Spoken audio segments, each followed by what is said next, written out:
Fall mooy président association des maîtres nageurs sauveteurs surveillants de baignade au Sénégal muy kuréel goo xamante ni kon ñoom ñooy jàngale fee wante tamit ñi am jafe-jafe ñoom ñoo leen di dimbale wàllu leen ci géej gi. Ibrahima ginnaaw bi mu la nuyoo musiba mi nag dégg nañ ko weekend bi déjà c'est un weekend macabre la mën nañ ko wax ci géej gi parce que ñetti taalibe àjjuma ñàkk nañ seen bakkan déjà fële nga xamante ni moom mooy ca Mboro. tey tamit ñu déggaat ni démb fële ca plage bu Kër Massar. Malika plutôt lu toll ci minimum juróom-ñetti nit en tout cas li ñu sapeur pompier wax tax am na ñoo xam ñu ngi leen di wër gisaguñ leen yéen ñi nga xamante ni yéen a ngi ci des fois di wàllu yan chiffre ngeen mujj am concernant Malika plage. waaw maa ngi leen di nuyu bu baax di gërëm téléspectateurs yëpp vraiment di am naxar parce que waroon nañ fi toogee ci beneen anam bu dul di lim ay nit ñàkk seen bakkan ay néew waaye nag loolu li ko indi dafa am toujours lu yëngu la ko yëngal moo ko ëpp doole. voilà parce que lii suñu association. donc dañ ci yàgg wax balaa été di ñëw ñun dañuy commencer alerter autorités yi par rapport ak plage yi nga xam te moo nekk ci au niveau de la banlieue mu dalee Cambérène ba Lac Rose. surtout plage yooyu parce que plage la yoo xam ne autorités yi ñoom dañ ko classé des plages interdites. zone rouge la. voilà zone rouge. mais ñun jàpp nañ ne ñoom dañoo juum ci côté boobu li tax mooy. mais dinañ ci ñëwaat mais chiffres yi ngeen mujj. waaw chiffres yi waaw xam nga mooy li ma lu yëngu la ko yëngal ko ëpp doole. donc voilà donc loolu moo tax sax ma leen di wax li tax. voilà mais chiffres yi ñu joxe. c'est provisoire. pour démb voilà pour démb c'est provisoire parce que chiffre la yoo xam ne dañ koo nattagul nii rek mais am na ñoo xam ne leer na ma ne ñu ngi ci géej gi. voilà ñaata lan normalement parce que nit ñi dem nañ bay wax 15 mais côté yooyu li tax muy doy waar parce que gis nga courant yi bu la jëlee léegi bu fekkente ne maanaam mbooloo mu bari la daf lay xëcc daf leen di xëccandoo ñoom ñëpp. parce que am na benn année boo xam ne amoon na sax plus de 20 personnes.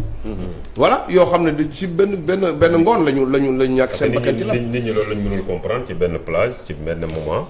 presque 15 personnes nga géej gi yóbbu leen ci plage yu Malika est-ce que mën nga expliquer spécificité plage boobu lu waral muy demee noonu ak ci yenn dégg naa fi ñuy wax waxu avalanche ni xëy na suuf si mooy màbb est-ce que mën nga expliquer techniquement naka la mën a demee. waaw dëgg la waaw dëgg la li ko dalee Yoff ba Saint-Louis pratiquement mooy Grande Côte bi plage yi noonu la mel dafa am côté yoo xam ne dafa am banc de sable maanaam passe lañ koy wax ci lébu.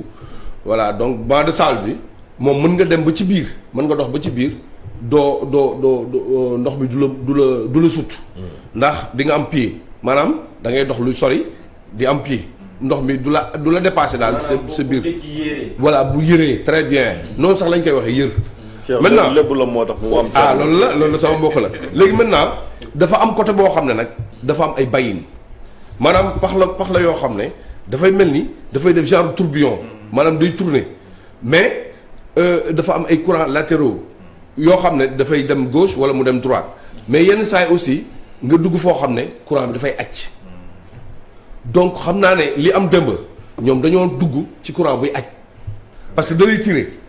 voilà boo da ngay am pied tuuti. da ngay am pied da ngay dox tuuti après nga dugg ci camp bi léegi nag courant bi tirer la. di la ootal léegi nag bu ko defee yow dootoo mën a génn. normalement fi nga duggee. léegi li ngay mën a def mooy nga génn latéralement parce que toujours fu bàyyi nekk ci côté bi ci aile bi maanaam côté gauche wala côté droite dafay am banc de sable bi. maanaam passe bi. léegi nag nit ñi comprendre guñ loolu.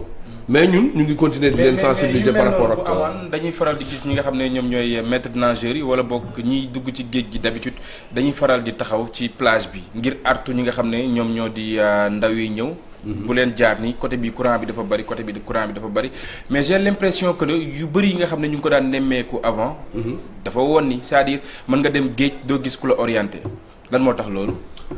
waaw donc si yenn plage peut-être mais plage bi nga xam ne moom lañu nekk na la muy BCEAO tey soo fa demoon di nga fa gis dispositif boo xam ne donc te même danger yi nga xam te moo am Malika fi am lab yi donc moo am BCEAO mais BCEAO dañ ko encadré ñun nag loolu la ñuy xeex pour que gis nga fi lab yi di am ñuy encadré nit ñi ñu bañ a leen wax ñu bañ a bëgg lu yomb rek naan plage interdite la plage interdite dafa yomb trop plage bu accessible aux populations et aux secours boobu plage kenn waru ko interdire xam nga lan la ñu war a def dañu war a mettre en place des dispositifs de sécurité mettre en place des dispositifs de sécurité mooy lan mooy nga def fa benn poste de secours xam nga Sénégal léegi dañu war a avancer dañu war a avancer si yéen yu bëri voilà gis nañu en Europe partout dans le monde ñuy sax sauver ay hélico xam nga mais fii scooter de mer sax sauveteurs yi mënuñu leen ko jox donc loolu moo indi yi yëpp voilà parce que dañoo bëgg lu yomb topp politique toute l'année xam nga li mu la taluñu léegi bakkanu nit ñi. léegi loo bëgg a wax plage yu Malika Cambérène Guédiawaye ba jàppal ak Rose waruñu ko interdire. voilà waruñu ko interdire. xam nga dafa am moo tax waruñu ko interdire. voilà dinaa la ko expliquer léegi ba mu leer parce que dafa am ñetti sorte de plage. maanaam géej gi dafa am ñetti yoo xam ne niroowul benn bi mooy plage boo xam ne amul benn représenté wul benn danger léegi drapeau bu vert lañ fa war a def boobu maîtres nageurs yi dañ fa nekk. te plage bi amul benn danger amul vague amul voilà comme Ngor voilà ma joxe exemple Ngor boobu déjà plage autorisée mooy drapeau vert voilà drapeau vert beneen bi ci tegu moom mooy plage boo xam dañ ko tere mooy boo demee par exemple ci corniche bi comme université par exemple nga xam ne foofu même bu dul dara sax ndox ma boo ci sangoo setul ak yu demee parce que dañuy fay déverser UG yi affaire yu demee noonu voilà ba pare ak plage boo xam ne aussi boo fa sangoo mën nga mbukk ci ay rocher xam nga plage boobu jarul sangu léegi plage boobu dañ ko war a tëj ba pare sapeur pompier bu fekkee dafa am ay jafe-jafe yoo fa am pour ñu accéder sax si plage bi day difficile voilà plage boobu dañ ko war a tëj wala baie de Hann ba la nga xam ne ku fa sangu boo moytul jàngoro yi wér-gu-yaram dina la indil problème donc beneen bi ci tegu nag moom la autorité xamagul te nit ñi sax xamaguñ ko mooy ñetteel bi nga xam ne mooy Grande Côte bi li ko commencé Yoff ba Saint-Louis yooyu plage accessible na ci population bi ak ci secours yi maanaam. mais accessible ak wóor bokkul de mën na accessible mais aussi am danger. dafa am danger ci ndox ma. moom laay expliquer dafa am lenn rek moo ci am jafe-jafe mooy danger bi ci ndox mi mais danger ci ndox ñun mën nañ ko gérer. naka. si naka dañuy délimiter les zones de baignade dégguloo ma ne la sànq. dafa am ay côté yoo xam dafa am ay bancs de sable yooyu ñun dañ koy baliser dañuy délimiter zone bi. léegi dem na sax ba ñu wan nit ñi ne plage dañ koy organiser dañuy samp ay drapeau yu bleu yoo xam ne drapeau bleu foo ko séenee. mooy délimiter zone baignade yi. voilà donc su ko defee léegi maintenant dañuy wàccee ay miradors yi donc pour mën a sécuriser pour mën a gis lépp li nekk ci biir ndox mi mais aussi. sécurisation des plages du maîtres nageurs rek ñoo ko yore dafa am ñu ko seq ñu bari muy la brigade nationale des sapeurs-pompiers la gendarmerie nationale la police nationale donc ñooñu xam nga la mooy seen liggéey ci sécurisation bi gis nga zone yi nga xam ne dañ koo tere ñoom ñoo fa a nekk parce que y a l'escadron monté de la gendarmerie ñoo xam ne ñu ngi leen di vraiment féliciter au passage parce que ñoom chaque année voilà dañuy intervenir ci plage di ñu jàppale vraiment ci liggéey bi parce que aussi baignade dafa am heure dafa am waxtu maanaam 9h lay commencer ba 19h maintenant au-delà de 19h kenn waratul nekk ci di sangu donc yooyu dafay sax créer cas de noyade mais li nga xam ne moo xew fii ci banlieue bi nii lu ñu war a jóg la léegi nii gis nga sinon dinañ dégg bilan boo xam ne. catastrophique bilan bu catastrophique gis nga ñun li tax ñuy njëkk a am ay comment dirais-je ay chiffres. sapeurs-pompiers yi xam nga lu tax parce que fu nekk am nañ fa ay nit. mais Malika amu leen ay nit. si fi xale yi la est-ce que ay non c'est-à-dire dafa am ñu ñuy informé ca la fa xew. loolu laa la bëgg a wax parce que ñun dañuy def tuuru plage yi. donc fu nekk rek. bu plage bu léegi nii dañuy wone ñu lap.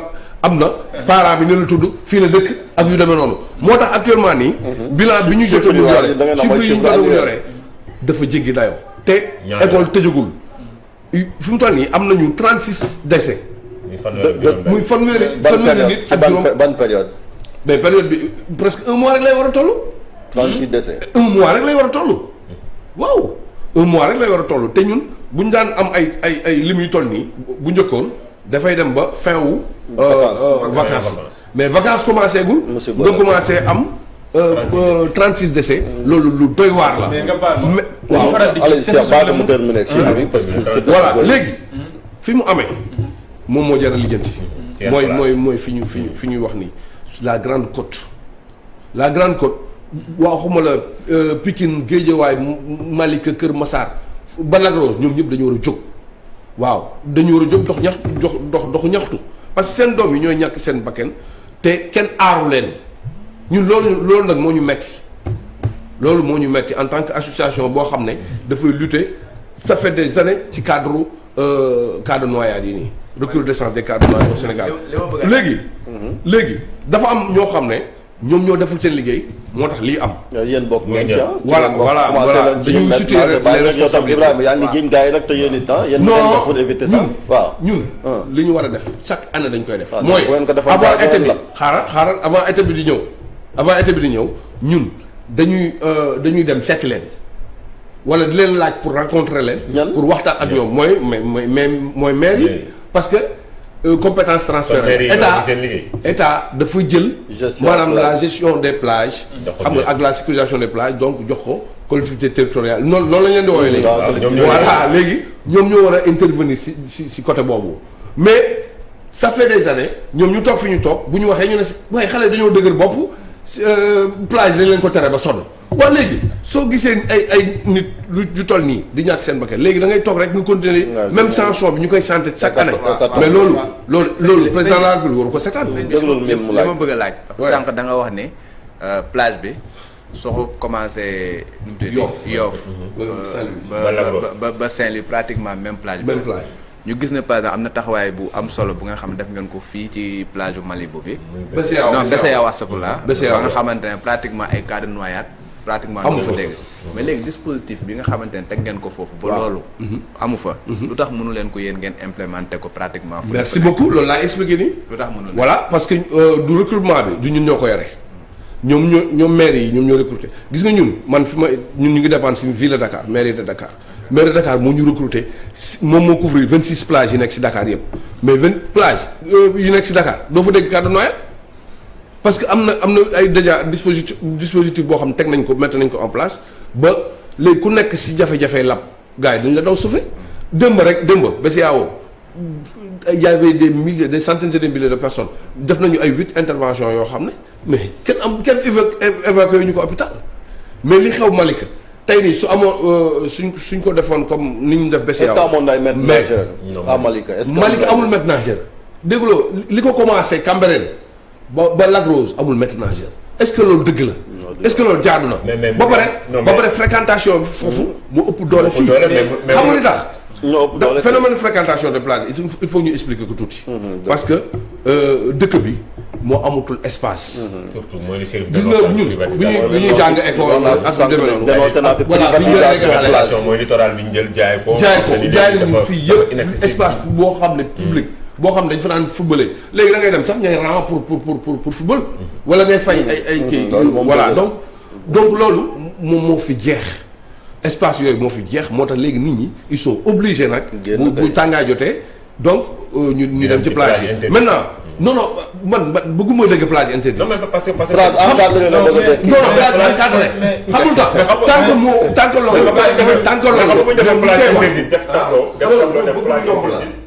mais lui c'est un spécialiste s'il le dit bañ a fay maître nageur yi pour ñu dem di liggéey. mais da ngay gis benn plage da ngay gis benn tefesug lëmm. benn maître nageur moo fay nekk autre chose moom mooy que délimitation yi nga xam ne moom ngay wax. tey par exemple da nga gis ay tout tànk yoo xamante ni dañuy dem plage mais dañuy jàpp ne fi ñu takk drapeau yi mooy li nga doon wax sànq noonu. limite voilà dañuy jàpp ne fii ay hôtel ñoo fi nekk donc waruñu fa dem. donc loolu moo leen di piis ñu bëri ci ñoom ñuy dem fa nga xam ne géej gi dafay jandax un tout petit peu vague yi day bari foofu noonu. mais dëgg la lu wér nga wax gis nga plage yi ñu doon wax plage autorisée fii. mais yëpp boo fa demee ay hôtel nga fay fekk. en tout cas ñun bi ñuy xale provisoire lañ doon sangu. voilà léegi nag nit ñi ñoom ñoo obligé nit ñi ñuy dem ci Grande Côte bi. parce que Grande Côte bi. moom moo gën a néew fréquentation. boo daan dégg bon je vous donne un exemple gis nga soo daan jógee prison bu fële nu mu tudd sax. Cap Manuel ngay ñëw ba Ngor. mais da nga daan gis géej mais léegi gisatoo géej. ñun doo gis géej xamul tax parce que jaay nañu littoral bi yëpp jaay nañu côte bi yëpp léegi nag nit ñi ñoom ñoo leen obligé ñuy dem ci Grande Côte bi. di fa fréquenter. mais léegi li ci des. Ibrahima mooy bu ñu ñëwee ci Grande Côte bi dañ leen war a sécuriser. loolu la ñuy wax Ibrahima yéen seen association ñaata membre ñoo ci nekk on a combien de maîtres nageurs fii ci Dakar. bari na lim bi.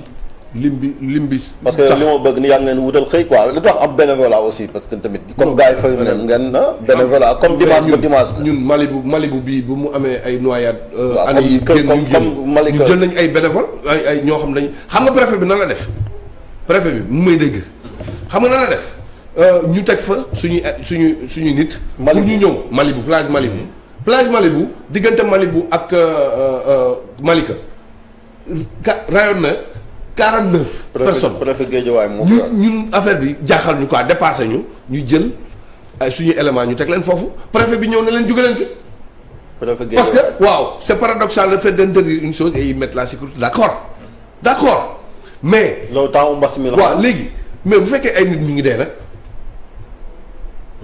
léegi ñun ñu jël suñu ay propres moyens jox leen matériel bu ñu liggéeyee foofu ñu ne ñoom dañ koy def ngir yàlla léegi nag autorité bi ñëw ne leen jóge leen fii xam nga li ma la wax donc loolu lu doy waar la nañu xoolaat mbir yi parce que ñun dem nañ ci ñoom ba tàyyi am nañu réunion ak préfet am nañu réunion ak maire Aïda Sow Diawara bu Golf Sud am nañu réunion ak Racine Talla ñoom ñëpp ñu nekk ci côté boobu yëpp voilà waxee naa Nimzaat ñoom ñëpp lan mooy solution bi lii la mooy état bi dafa jëloon la sécurisation des plages jox ko les maires mooy collectivités territoriales yi léegi nag ñi nga xam te ñoo nekk si au niveau de la banlieue nañu def comme maire de Dakar du ñu def maire de Dakar dafa jël ay nit di leen fay pour ñu sécuriser ko plutôt plage yi nekk si Dakar parce que maire de Dakar moo leen di fay yéen maire de Dakar moo ñuy fay bien sûr waaw mais ñun am nañ ay maîtres nageurs yoo xam ne tey téeméeri maîtres nageurs bu ñu ko bëggoon ñun ñu envoyé leen foofu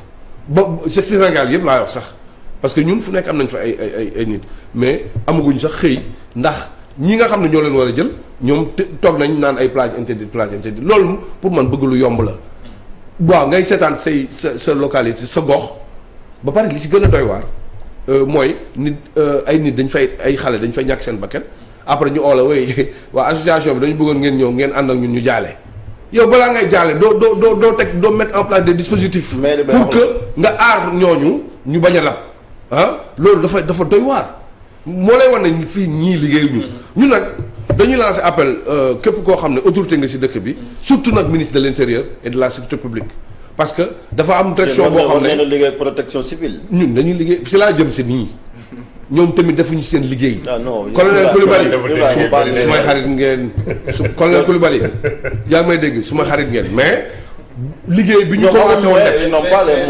xaar leen ma ñëw gis nga liggéey bi ñu commencé woon def ak protection civile liggéey bu jaar yoon bu set ñu leen di xelal sax ci li ñu war a ni ñu war a def mais protection civile damaa gisul seen njëriñ protection civile damay demander président de la république mu tas ko non xam nga lu tax non xam nga lu tax waaw dinaa la expliquer lu tax parce que ñun dañu bokk ci groupe de travail bi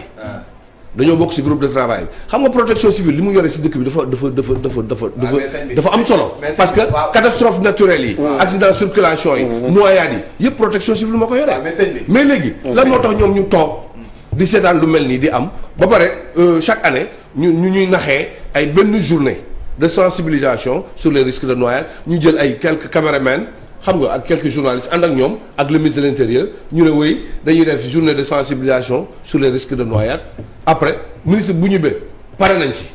mais loolu war ci yëpp. déglul daaw waaw yow tu deviens contradictoire ci lan parce que mënuloo ñëw nga ne affaire gestion des plages. mairie yi voilà compétence transférée la loi 96/07. waaw comprendre nga. d'accord nga ne loolu collectivité territoriale moom moo ko gérer. waaw après nga ñëwaat nga attaqué protection civile naan defuñu seen liggéey alors que loolu noonu maire yi. cëru maire yi du seen cër ñoom. d'accord voilà gis nga bi ñu ko defee compétence transférée. waaw jox ko collectivités locales yi. territoriales yi plutôt. ok ville de Dakar lañ ko jox ville de Dakar. lañ ko jox moom mooy gérer Dakar. mais fële. 16 communes voilà donc fële au niveau de la banlieue voilà au niveau de la banlieue ñan ñooy maire yi am nañ maire voilà am nañ maire léegi nag même ville de Dakar état da koy accompagner DPC da koy accompagner état da koy accompagner. waaw voilà parce que ñoom sécurisation des plages moo nekk loo xam ne du lu ndaw. parce que moyens yi muy laaj jumtukaay yi muy laaj du mairie rek mënu ko. moo tax direction de la protection civile chaque année ñu siy dugal seen loxo. voilà parce que parfois sax ñoom ñoo jënd matériel sax jox ko maire yi pour ñu jox ñu ko.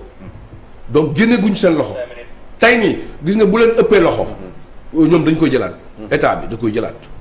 te man loolu laay ñaan sax président de la république ak ministre de l'intérieur ñu jëlaat affaire bi. ci collectivité territoriale yi parce que état am na moyen yooyu. mais collectivité locale yi amuñu ko. amuñu ko nañu waxante dëgg parce que boo leen waxee problème recrutement sax donc dañ si am ay jafe-jafe.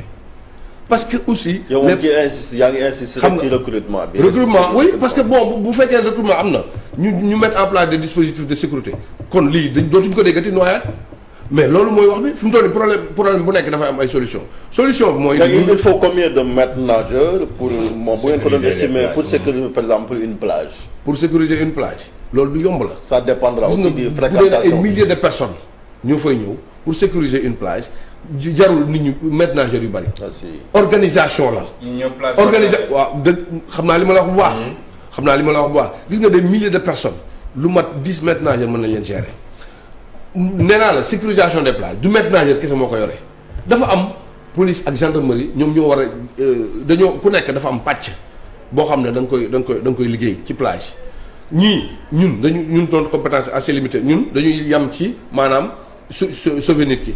ak di leen orienter di leen canaliser ak di leen conscientiser par rapport ak danger yi mais bu dee ne force de défense et de sécurité yi ñoom dañuy ñëw ñun li nga xam ne moom la ñuy bañ ñoom loolu dañ ci taxaw ne du am parce que sénégalais nag dafa dëgër bopp ñun dañu am ay jafe-jafe ak ñi nga xam ne ñun ñoo ñëw des fois ci kii bi man si sama liggéey rek laa yam mënuma jàpp nit di ko mën a teg ak yu demee noonu ñoom ñoo fay nekk parce que sécurité publique dafa war a nekk mais ndax mu leen trouver li nga xam te ni moom mooy ay solution ak mairie yi ndax gis nañ ci yenn plage yi ay tentes yoo xam te nit yi day fay ñëw toog fa au moins bu fekkee ni yaa ngi wax grande côte bi ngeen xool noonu koy aménager bu ko defee population bi mën a fay féexlu ngeen mën leen surveiller dañoo liggéeyul maire yi dañoo liggéeyul xam nga non c'est-à-dire que xoolal loolu muy wax noonu mais loolu dafa kii sax. yow mais fay nga liggéey doon li nga fay. je vous donne l'exemple de la place BCEAO de Yoff gis nga foofu gis nga ni ñu ko aménagé noonu. ah waaw te moom mu ngi fayee. xoolal da ngaa mos a toog weer fayee ko. place BCEAO ni ñu ko aménagé léegi maire yi di fa gagné. léegi di envoyé ay nit sax ñu koy bale mais defuñu ko ci yeneen plage mais yéen seen jéego la woon ngeen waroon dox jëm ci maire yi sensibiliser leen par rapport xëy na waa mais maire yi envoyé nañ leen ñoom ñëpp ay plan d'urgence yi li si nekk mooy boo leen seetaanee nit ñi dañuy lap dañuy ñàkk seen bakken da ngeen war a intervenir ci plage d'habitude mais est-ce que am na li naan béyaba c'est vrai que nit ki ñëpp mënu ñoo fay xëy na yéen ñi dëkk ci quartier la buy suñu genre yi ñun ay jolof la mais loolu mënu ñoo fay mais est-ce que du li gën gaa lu gestes yi yeeg yooyu ñu jàngal ko au moins nit ñi pour bu musiba amee ñu mën a sax secourir seen bopp wala gën gaa néew ci fay ñu jàng ko est-ce que waru ñoo jëm foofu aussi comme maintenant loolu doy ñun am nañu association bi amoon na benn projet boo xam ne dafay jàngal ñëpp fay gratuitement mais sponsors yi parfois ñoom dañuy plané xam nga rek. ñoom xaalis da ngay wër yow. non c'est-à-dire que non nit mënoo ko mënoo invité nit mu yendu nga koy jàngal. fayoo ko dara fayoo laajoo ko dara. xam nga bu midi jotee wala bu une heure jotee doo ko jox mu lekk wala doo ko jox sax mu naan tuuti non ñun loolu rek la ñu kii loolu rek lañ ci wut ñun wutuñu xaalis. mais bu dul dara mën ngeen sillonné. sànq yaa ngay wax ne nga. non ñun dañuy organiser des campagnes. non sànq nee nga bu ñuy wax waxu Malika nee nga courant bi bu la xëccee da ngay fay la latéral bi ngay jël. latéral bi ngay génne waaw moom ngay jël mais loolu mën ngeen sensibiliser di wër plage yi di sensibiliser ak réseaux sociaux yi ni mu développé. ñun ça fait des années. au-delà de ça par exemple journée de sensibilisation bi nga xam ne dañ koy amal at bu yàlla sàkk man foog naa ne yéen maîtres nageurs yi bu été bi di waaj a jub si war ngeen mën a dem ci école yi comme Chérif ni ñu ko waxee béykat dafa am ndax itam loo xamante ni mën naa yóbbu sa bakken te la plupart ñi nga xam ne ñoom ñoo ciy faatu ay tout tànk la ñuy doon la fois passée dama dem plage tout récemment yàggul mais dama gis benn 15 personnes yoo xamante ni ñëpp ay ndaw lañ amoon nañ cours ci ngoon gi. mais ñu ci bëri yaa ngi leen dégg ne man de su ma sonnee voilà su ma sonnee du ma dem école. et que plage bi amul woon benn maître nageur boo xamante ni mën na indiquer xale yi bu leen def lii bu leen def lii bu leen def lii est-ce que yéen war jotul bu été bi di ñëw ngeen dugg ci école yi sensibiliser ndaw ñi ni ngeen def pour moyu lii ak lii. waaw gis ngeen démb catastrophe bi am Malika. ay élèves kese lañ. donc loolu moo lay wan ne donc affaire bi lu sérieux la.